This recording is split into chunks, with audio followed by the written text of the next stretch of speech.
Going on to item E1, Vision 2020, Quality Schools in Every Neighborhood. This will be a report on closing the achievement gap with high expectations. This is an information item, no action. Thank you, President McQuarrie. I'm going to invite Cheryl Hiblin from our High School Resource Office up for this presentation.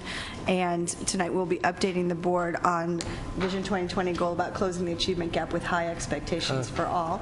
And in this update, we will be looking at specifically our progress towards the expectation of graduation, our students meeting A through G requirements and our graduation rate. And I'd like to ask that as Cheryl begins the presentation this evening, you have the PowerPoint. I know you've all been able to review that PowerPoint, and it's really important that we listen to the full presentation as Cheryl walks us through where we've been, where we currently are, and how this has been put together. So I want to give Cheryl the floor, and then I'll have some closing comments towards the end, and then of course board I'm sure we'll have some comments, but tonight is a very special and important night, a tremendous amount of work to get us to where we are, something that had been passed as board policy back in 2009, and we're able to, specifically June 9th, 2009, this board made a decision to raise the graduation expectations for our students in A through G for all, and we want to give you a report on where we are in that this evening. So with that, I'll have Cheryl begin. Good evening. Good evening. I thought tonight I would begin by setting the context for the data that we're going to see. And I think the most important piece is that we're reviewing class of 2016 data and looking at it horizontally. So we're looking at progress of seniors from September until June. This data is different than the 9 through 12 vertical data that comes out as our cohort graduation rate. So I just wanted to make sure that you know that the context that we're looking at tonight is this year. Towards the end of the presentation, though, I will show you a slide that will show you how predictions of graduation rate have squared up against cohort rate at the end, so that we can look and see how those two have laid against each other in prior years. The other piece that I wanted to make sure that we looked at was there are 3 significant milestones in this process, and we've made it to one of them, which are our January early grads. And then we have our June graduates, and then we have our August summer graduates. So we have 2 significant milestones still coming. One of the things to make this transition possible for higher expectations was we had to focus on counseling support. And so some of the things that we did for counselors at the 5 high priority schools, Crawford, Hoover, Lincoln, Morris, and San Diego High, each of them received 2 intervention counselors this year. We also, they rounded up the counselor allocations. So in middle school it was a 0.5 roundup, and in high school it was rounded up to 0.1. In addition, there were resource counselors that were hired for, at the Office of Secondary Schools, and they were assigned to clusters, and they've been supporting professional development, UCA to G readiness, access to advanced and dual credit opportunities, which include AP, IB, dual college, and university coursework. And so the resource teachers have been tracking each individual student, and I wasn't able to put this very large sheet, which I had to condense down to an actual legal page, but we literally have been tracking kids student by student, school by school, and watching exactly what's been happening. So I can literally look at this sheet and see the course that's missing, or the intervention that needed to happen, or if they're in a community college course. And I think this is really important because in order to do what we needed to do, which was not just query numbers and say, oh, overall, how's this group doing?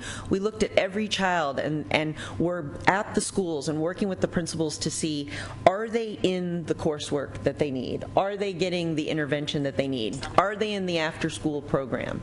So this really allowed us to do some technical work that perhaps we wouldn't have been able to do had we just been querying rates and querying numbers on transcripts. So this took tremendous work, and at the end of my presentation I'd really like to commend my team for what it took to actually do this. And we're talking about close to 7,000.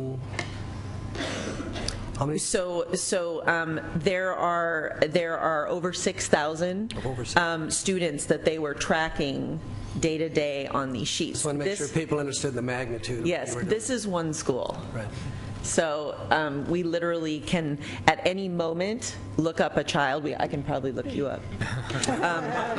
This isn't you, but I'm sure you're doing very well. Yeah, you'd be all green. But we can literally look up any child and say, oop, this is what we need to do for this student. So, so this was really powerful and took a lot of work from the resource team.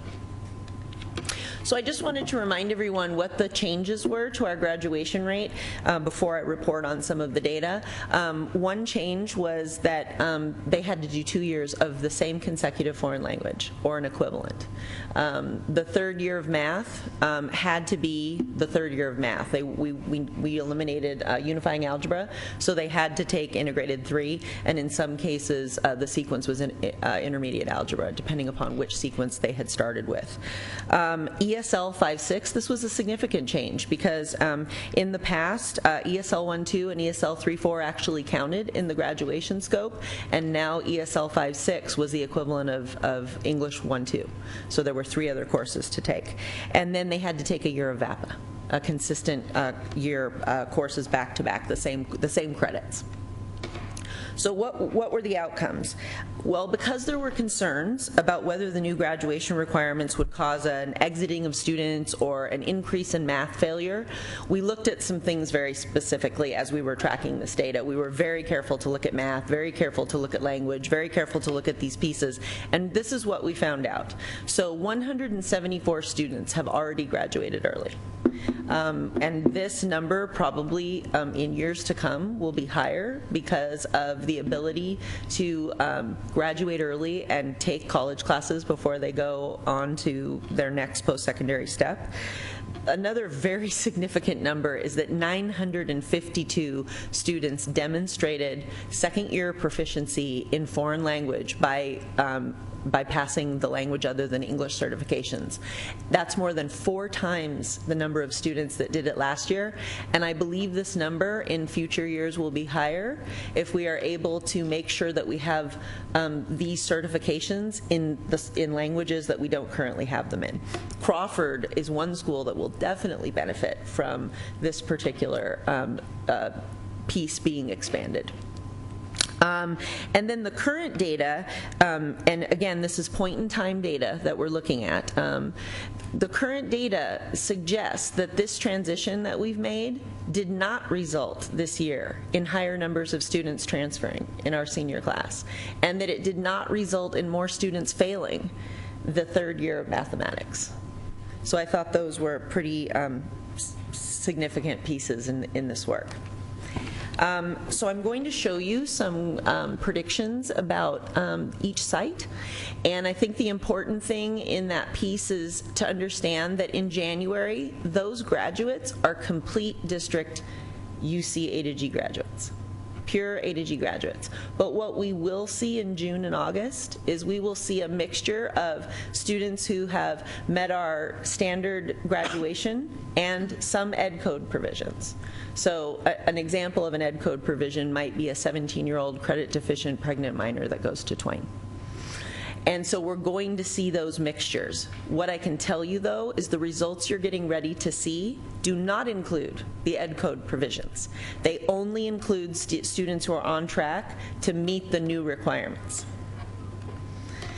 So what we are showing right now is that overall, 92% of the students in the senior class are on track to meet the new district requirements.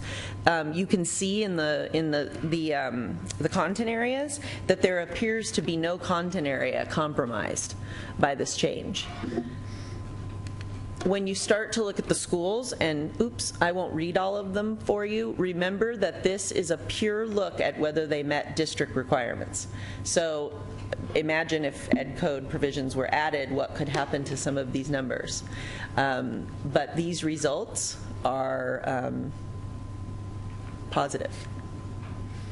So I'll just show you some of the sites. And then again, overall, 92% of the students being on track. And so I think that it's fair to say at this point in the year, because this is a preliminary look at the data, and the June graduation will be our first milestone to see the actual hard data coming out of this, it appears that our overall graduation rate will maintain or slightly improve. And if you look at in 2014, as of May 1st, 89% of the students were on track. They were predicted, like we're doing now, to be on track, and the final cohort number was 89.7. In 2015, as of May 1st, the prediction was 90% of the students would be on track, and the final cohort number is supposed to come out this month. And then as of 2016, May 1st, 92% of the students are projecting on track. And remember that all of these numbers came out of our IT department, so the process for generating this data has been consistent out of that space. And so I think that a critical point in this transition is that what's kind of amazing about this is that we raise the standards. And you see this, so it's very hopeful.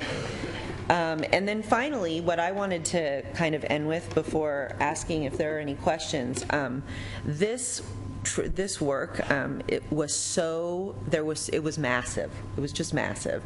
And so I just wanted to really commend tonight, and they're all over the place, so we'll have to see if I can figure out where they are.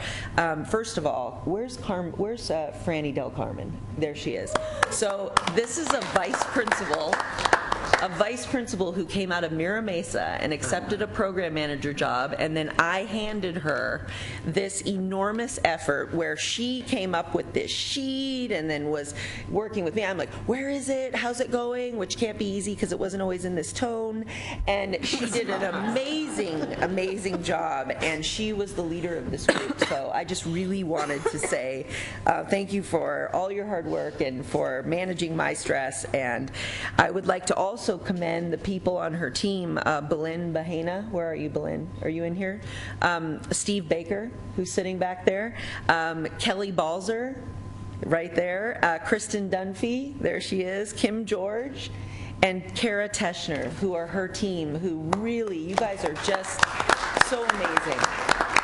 You're just so amazing.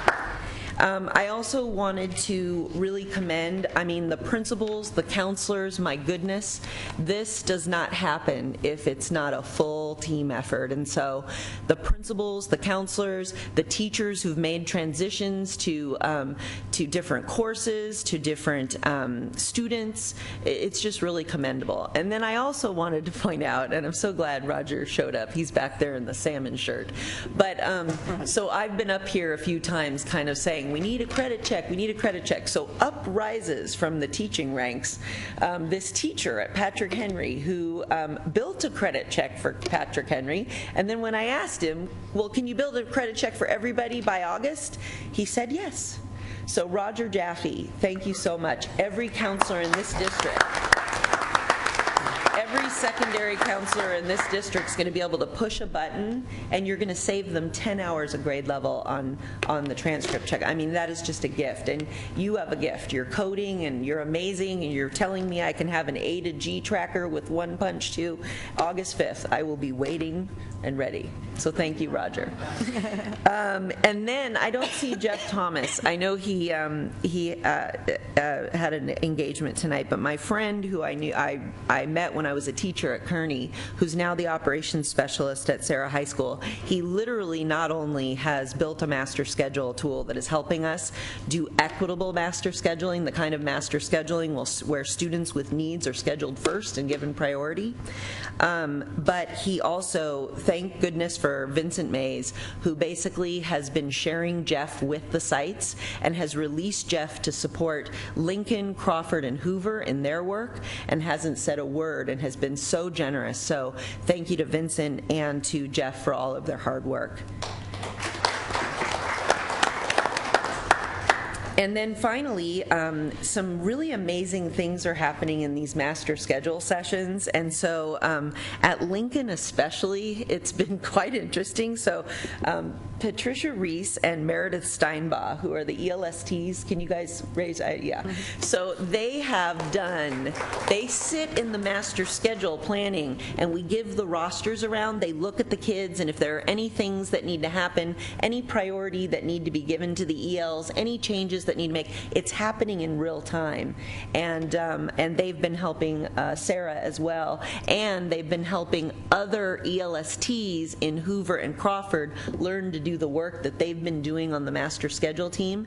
So just wow, you ladies are amazing, and I really appreciate it. And that brought in the special educators at Lincoln. So we built the team up to a larger piece for master schedule, and the special education administrator, Nisi Watkins, and the project resource teacher for special education, Diane Conti, have been joining us now.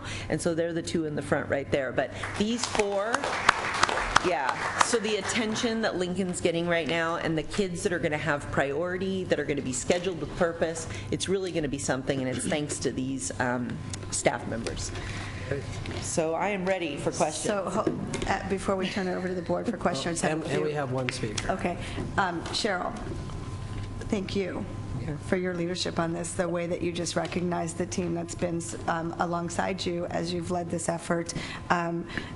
I want to make sure that you're hearing from me and from this entire board. Thank you for leading this effort, and you just went into the details of what it actually takes when the board, I don't know if you realize, on June 9th, 2009, what it was going to take to actually deliver on a promise that you made in your courageous leadership. And I want to speak broadly. You gave very specifics about how this was accomplished, and from the ELSTs to the counselors to the teachers to classified staff to the entire team that put their eyes on students and figured out how to make this happen in a spreadsheet that goes student by student, even the one next to you. You can talk about specifically where she is for the board to understand the details. But I want to say, top 10 reasons or top 10 ways San Diego Unified was able to accomplish something, and that we can be a model for the state. First of all, it was the number one, or I don't know if this is in any kind of order, but our counselors, the outstanding counselors who had access to accurate information. To be able to have the accurate information that you needed, you played a vital role in making sure that our students met A through G graduation requirements, but it's especially true for our students with unique education backgrounds. There was not a one-size-fits-all, push a button and then we know. You looked student by student, and that you now have customized information to support, to advise, to counsel our students to make sure they're on track. I want to say that was a key way that this was accomplished. Of course, board leadership, the board passing this back in 2009, making sure that we were implementing A through G as a district's default curriculum. It started at the board level, and for other boards up and down the state of California to know what that looks like. Third way that we accomplish this is by this board's vision and commitment to quality schools in every neighborhood. We have that commitment, but we weren't actually offering college preparatory courses at every one of our high schools. And so in order to accomplish this, we had to make sure that we had access. In the past, not every high school in this district actually did offer the college prep courses that were required to be admitted to California state universities and the UC system. So as part of our broad Vision 2020 statement, we were saying to put quality schools in every neighborhood, we needed to look at master schedule. So that was accomplished. The district eliminated the filler classes from the high school course catalogs. We made sure that every school offered the A through G curriculum that was required, and that was each and every school, and that didn't just happen, again, with a switch of a flip of a switch. The emphasis on quality included changes like adding world language courses in middle school as an example. Another thing that made this happen was this district created a culture of academic achievement that permeated across the entire district. It starts at the earliest levels. It's not just a high school effort. It's from preschool on up. District leaders were in partnership with incredibly dedicated teachers who had a college-going culture, who believed in developing a climate that encourages academic achievement at all levels. That was evidenced with currently more than 1,600 students being enrolled in our college classes while they're still in high school. That changed a climate and culture at the district. The other thing that we did to accomplish this was focus on transparency all the way throughout. All the way throughout this effort, since we started working on it, we shared our data with outside organizations like Sandera, and we were able to share that data that allowed us to learned some valuable insights. When you share your data with other institutions, other organizations, those insights included observations that student performance in 6th grade was a good predictor of A through G completion. So that allowed us to get early support to at-risk learners. So being transparent, sharing with groups like Sandera gave us early information. The other way that this worked and the way we were able to accomplish where we are today is through great community partners. For example, Alliance San Diego. Alliance San Diego they convened a stakeholder focus group early on. They identified targeted strategies that would help the class of 2016, and then from Alliance San Diego, they made very important recommendations to us. In fact, when those recommendations came out, many of them were already being implemented, but that was, again, another way that we could have leadership with our community partners, and many of the suggestions one of them included expanding summer school, and several other suggestions we were already implementing. The 7th way that we were able to accomplish where we are today is we focused on the strengths of our at-risk learners. You don't accomplish what we've just heard this evening by focusing on deficits. We focused on strengths. So, for example, we helped our English learners get the credit that they deserve for speaking another language. As Cheryl talked about the LOT exam, expanding access to the LOT language other than English already allowed us, you saw tonight, 952 LOT certificates have been awarded, which is a 400% increase. So at the heart of that is we focused on strengths. The 9th thing that we did was to increase our supports for at-risk learners. Don't accomplish this without support. It's not just about access in the master schedule, but what did we do to increase support for students that would have a challenging time meeting these expectations? We put in the strong supports that we knew they needed as early as middle school. We didn't wait until there was a problem and then react. We were proactive. We expanded the menu of tutoring programs, offered new summer school programs, and introduced online credit recovery courses. The 9th thing that we did, this is a top 10 list. The 9th thing that we did is we had outside validation, both with Sandera and Alliance San Diego, and they concluded that the strategies that we put in place to increase graduation achieved the intended impact. Sandera just recently reported credit recovery courses and an expansion in summer school as a way to tangibly increase graduation rate. And I would say, not that one thing is more important than others, but I want to say our students. How did we accomplish this? Our students accomplished this with a tremendous amount of work, internal, external partners all across all the system. But you as a Board of Education, this system made a promise to our students. And we promised that we would raise the expectations, and we promised to support you to reach those expectations. And I'm speaking to you, but all the students that you represent, that we promised that we would support you if you promised to dream big. And you did. And here's where we are today. The latest on-track numbers show that San Diego Unified students today are set to achieve the highest graduation rate in the state of California among the 5 largest school systems. So the last one is yours.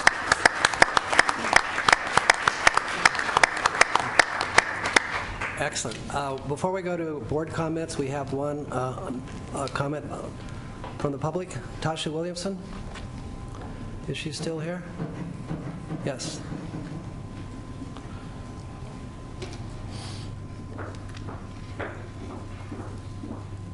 Thank you, Tasha, for your interest in this topic. Awesome. Thank you. Thank you all for allowing me to speak. I wanted to applaud the efforts of the staff and everything that they've done to present tonight, and all the hard work that went into presenting tonight, and to all the students that have really excelled over this last year. Within regards to the LCAP, it was really just a brief suggestion that we really educate the parents on the LCAP. I was in a meeting yesterday, and many of the parents from Lincoln and Sarah as well don't seem to understand the LCAP, goal 1 through all the other goals. And when we're talking about students, they're also attached to parents. And I think that parents really want to know the great efforts that and the achievements that are happening, and all the things that staff are putting into the LCAP, as well as you guys, the board and the district level. And I think that's not happening. So my suggestion would be for that the next round, or even before June 9th, we put some more effort into making sure that parents are educated on the LCAP, so that they can be properly informed, they can understand the budgets and the information that's being given to them, and that they're not just getting handouts of information where they don't understand it. So thank you. Thank you, Tasha. Board comments and questions? Yeah. First of all, I want to thank Cheryl for the great job she's done. And when we passed it in 2009, which was a long time ago, I really think that we have to point out that the real progress has been made on this in the last 2 to 3 years. We put that down as a plan. We intended to do it, but there weren't a lot of things in place. And I think really over the last 3 years under Superintendent Cindy Martin's leadership, we've really fast-tracked this in terms of being successful.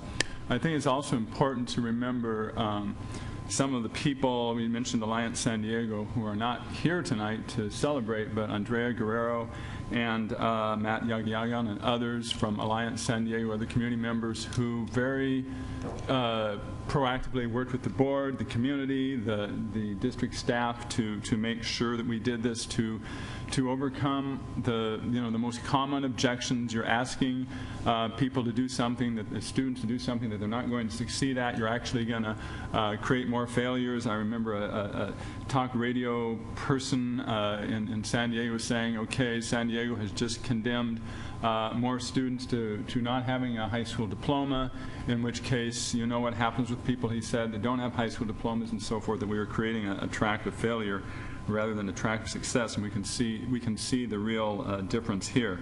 There are a lot of parts that went into this. I mean, when you talked about the master schedule and making it student-centered, I know in a lot of places when I was saying that to people, they were saying, well, what schedule wouldn't be student-centered? But there were a lot of old habits we had in terms of this is what we're doing, this is what we like to do, that doesn't necessarily meet what the students need.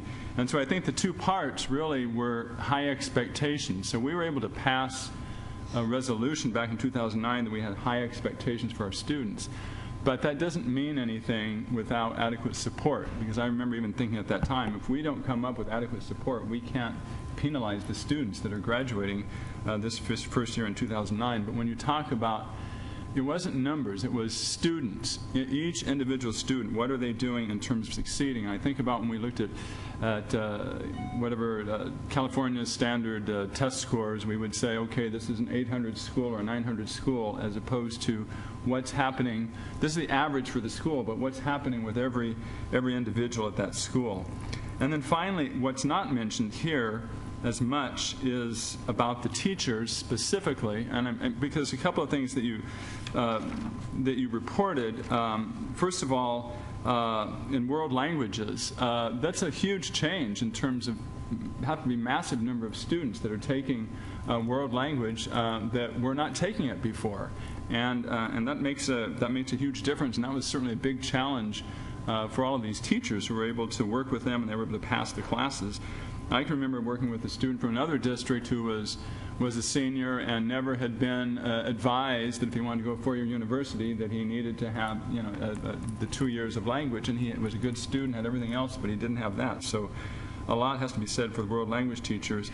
And then also for the math teachers, because you said there was no increase in the failure rate of math in spite of the fact that everybody had to take this extra math course. So the district can set up the plans, the counselors can track and make sure the students are doing it, but it was these teachers who were in the classroom who were really making them succeed at that point. So I just wanted to point that out too. And this kind of report is so exciting. I would hope at some point we could have a similar situation with English language learners that we've been working on in a similar fashion the last couple of years, in terms of saying this is how many students have, as a result of all the change that we've made, and again, the personal focus. What's happening, not just what percentage of students are being reclassified, but what is happening with this particular student and this particular student in terms of their language development, just as finally orchestrated as an effort as you've been doing with the high school graduation rate. So congratulations to everybody who's been working on this. We just said it's a good thing to do. That's all we did. Let's work. Other comments? Did you go ahead? Yeah. Go ahead. Yeah. Trustee. So I just want to echo John's comments. The only thing that's frustrating about tonight is that we don't have anybody sitting at the media table. We don't have any TV cameras here. I just want to, there was just a huge article in the Union Tribune that Maureen McGee just printed about how we're blowing the doors off graduation rate expectations with this report. You, no, that's good. No, that's it. This is a point in time, and we know that. But what this point in time signifies is a validation of our public education system. And it's important to validate our public education system because we've been living in a context for a generation that has questioned the value of our public education system. We've seen it in shift from California being the state that invested more in a public education system than any other community of people anywhere in the world to a disinvestment in public education and replacing that with resources flowing to the incarceration system. We've seen that shift take place for a generation. And we've seen that shift in part rationalized by people who claim that the public schools are failing. And frankly, that claim that our students are not capable of success.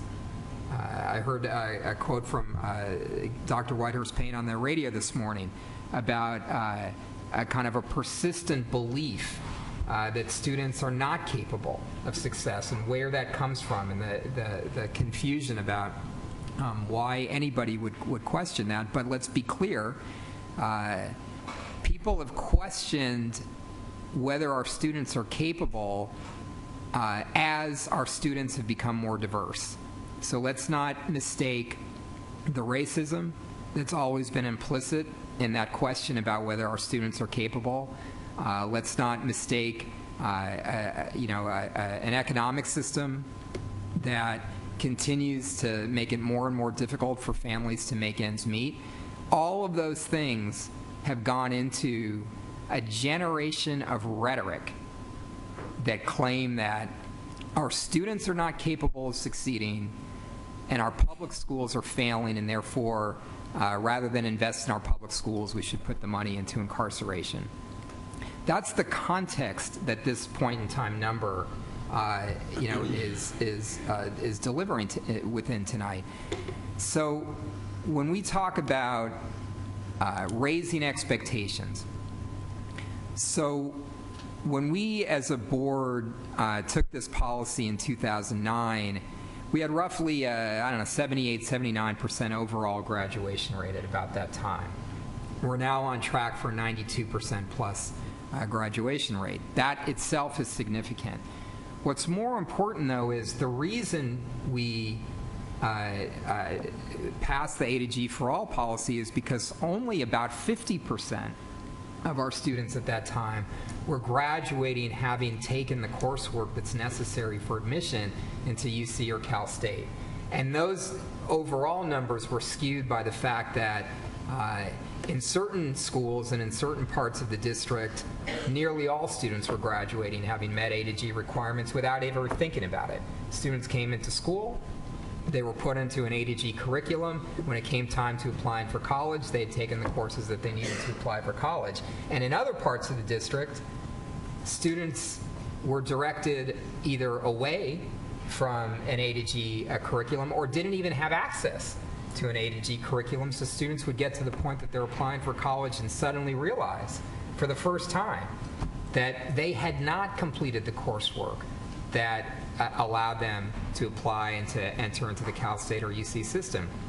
And this has never been about an expectation that all students should go straight from high school to college. It's never been one. That's not the mission statement of this district, and that mission statement to succeed in choice of college or career predates any of the members of this board or this current superintendent. It's for a long time been an understanding that success means students being prepared to go out into the world, whether it's into college or to career or to both. But being prepared means you've got to have access and you've got to be able to master a curriculum that does prepare you so that when you walk across the stage at high school, at a high school graduation ceremony and receive a diploma, that it means something, that it's not just a hollow piece of paper. So when we took the step to make A to G the default graduation curriculum, it was in a context that large numbers of our students, even if they were graduating, were not graduating prepared to go out into the world and to be successful. So in a context of people doubting our kids, doubting our parents, and labeling public schools as failing, and let's be really clear that that was a direct attack on teachers, direct attack on educators.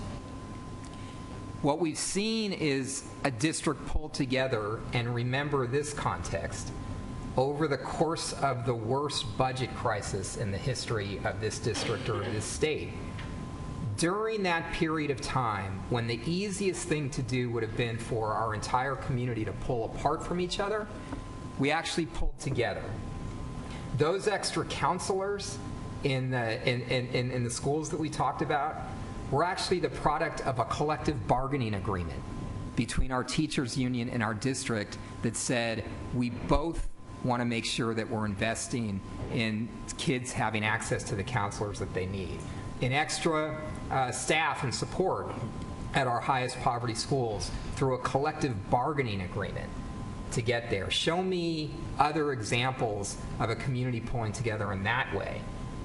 The whole concept of raising standards in A to G through all came through advocacy and organizing by community-based organizations, including Alliance San Diego and ACLU and others, that said it is not acceptable in our community for our kids not to have access to the courses that they need to be prepared to be successful coming out of the schools. And so we listened to the community, we responded, and then it wasn't just that the community advocated for the district to do something, the community came and worked with us for several years to develop a strategy that identified the class of 2016 as the first class that would graduate with a to G default curriculum. So this is a story of people who believe in our kids, who believe in public education, and who are willing to do the hard work that's necessary to make good on the basic commitment of public education, coming together in a context where people were attacking or doubting kids and public schools, often to justify their own agenda. And we've now seen a record graduation. We're on track for a record graduation rate in this district. Again, what's important about the numbers that Cheryl just shared with us, and thank you, Cheryl, for your leadership. That 92%, it's not just the highest graduation rate in the history of this district, and not just the highest graduation rate of the large urban districts in California, but that's 92% of students graduating having met the A to G curriculum, as opposed to less than half of our students graduating several years ago having met that curriculum. And those numbers are clearly being driven at the schools where we put the resources and support because our students needed those resources and support. San Diego High School, Hoover High School, Morse, Lincoln, and Crawford High Schools. This was a commitment to equity, a commitment to the belief in our kids. We're going to get stronger and stronger. As Dr. Evans talked about, we are going to bring, whether it's English learners, Latino students, African American students, students living in poverty, all of our students are moving up at a very rapid pace and are going to equal these numbers as we go forward. We're going to see that it's not just passing the courses, but passing the courses with grades of C or better. We're going to see that number get better and better going forward over the next several years. But this is a statement to our entire community of what our kids are capable of if we just believe in them and put the support behind them that we need. We're a better society doing that than disinvesting and then locking up our kids. And it's time to end that conversation once and for all and pull together as an entire community to invest in our public schools, because when we do, our kids achieve this kind of success. Thanks, Cindy, and thanks, Cheryl, and thanks to our teachers and our counselors and our classified staff and our parents and our students and our community for making this happen. Well said.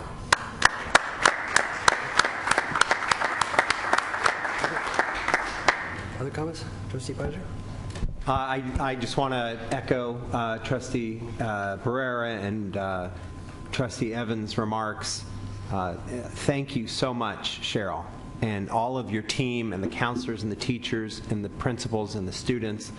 You know, I remember when this board decided that Cindy Martin should lead San Diego Unified because of her years, decades of experience in curriculum and academics. And I'll never forget my first sit-down meeting with her. It was about a 3.5-hour meeting, and the first thing on the agenda was this challenge facing us 3 years down the road of A through G requirement for graduation in 2016. And she took the bull by the horns, and she has focused on it with the help of Ms. Monreal and the district staff to try to figure out how do we support the kids. Because we as educators know that rigor without support is failure. But rigor with support changes kids' lives. And that's exactly what you have done. I remember when I was first elected to the board, we've voted on the A through G a couple of times since then. And the plan with several of the folks in the school district at that point in time had lots of support. However, we just didn't have the money or the resources or the plans to implement a lot of those things. And when you became superintendent, you figured out where those resources were, and you dedicated yourself and the staff to trying to make that happen. And I just want to personally thank you very much on behalf of all the kids and the teachers for what you've done. And this is just phenomenal, phenomenal work. I mean, 10 years ago, we had 40% of our kids graduate with A through G. 40%. And this year we're on track to have 92% graduate with A through G. That's 52% increase. That's massive. And it's a commitment of this board and of the superintendent of the staff that we're going to have high expectations for our students. So, because public education and that document that they get is going to have meaning and worth. And I remember when I was president of this board of education, we had another vote. And some people thought we should toss out the A through G requirement. And I remember that board meeting like it was yesterday, that we all sat up here and made the commitment that we're not going to go backwards. There were a lot of other school districts that did go backwards, but we didn't. We resolved, dreamed big, and now I really am excited to go to as many graduations as I can this year. Thank you very much. Thank you.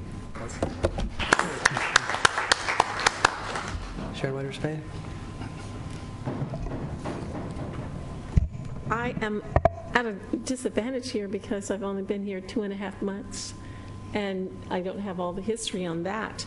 But I'm always excited when you produce results like that, because I've gone through and looked at my schools. You have to have the intervention. You've figured out the system. I commend you and your staff for that, and the person who's putting all this schedule together. You're to be commended, because I know, having done some programming and all of that, I know it's kind of complicated. So I commend you all for that, and then scaling it up to the entire district. I would also like to say that it looks like we've put all the resources in, the interventions, and to tie into what Tasha said, if we can just demonstrate we put the money there. Folks want to know, where's the money? It was put in to make this happen. And it was put in at school sites, reducing class size, additional counselors, et cetera. So in order to answer those questions, we'll just show them where the money went and eliminate any discussions related to that. And I want to say I'm happy that you figured out, and we can even ask her what's her situation, and you know all about it right here on the spot if we gave you that laptop to work on right now. So we commend you for knowing where every child is right now, that no child in this district can hide, because you know where they are, and every school should be able to go in and tap that child and say, you're here, you need that, and demonstrate where they are, where they've been, and where they're going. I say thank you to you. I thank this board and the superintendent for sticking to it and coming through with this. Thank you all. Just one quick comment on what you said, Sharon, talking about your schools. Well, first of all, La Jolla is 98% on track. Morris High School is 99% on track. I know. I saw that.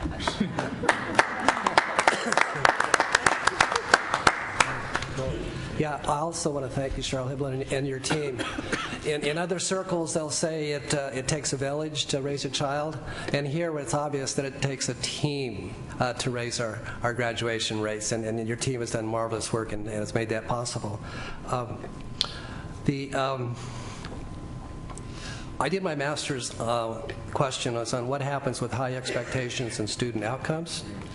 And recalling, and that's sort of what we did here, some of that research and the findings as I took a look at the body of literature. And basically, as I could summarize it, two major areas. One is you have to have a belief system. The standards have to be within the realm of the belief. And if we can raise the belief standards for those who are delivering the services as well as the belief of those who are receiving them, then we provide the supports that make that happen, and then we can do miracles. Good things can happen. In a sense, what we've accomplished here reminds me of another situation in the 60s when President John F. Kennedy made the promise that we would reach the moon by the end of the decade. And I'm reminded of the dream big, reach for the moon, dream big and go to college, and we will deliver what it takes within a decade. And so it looks like we will have a program and an opportunity for almost all of our children to reach their dreams by the end of this decade from 2009 to 2019. And we're well on our way now at 2016 with a 92% graduation rate. And I want to commend you, the staff, the community, parents, and students for the hard work that it takes to make this happen from the district to the school. So, congratulations. President McCourt, I just want to follow up on what Richard has said about the lack of attention to this tonight. I know that people have a lot to do, but I would really like to see some sort of big celebration in this district, preferably before the end of the school year. Just throw it together. I don't know how. To really honor the students, the teachers, the counselors, the district staff, everybody who's worked on this. I mean, we need to make a really big deal about this, because when people see what we're doing with this, they're going to believe a lot more in what we're doing with everything else. So that's just a suggestion. I'm not personally directing staff to do anything. Any comments? I'm excited. Thank you so much. All right. Thank you very much, Cheryl Hiblin. Outstanding. Moving on to item F, is there a motion to approve the board consent agenda items F1 through F9? So moved.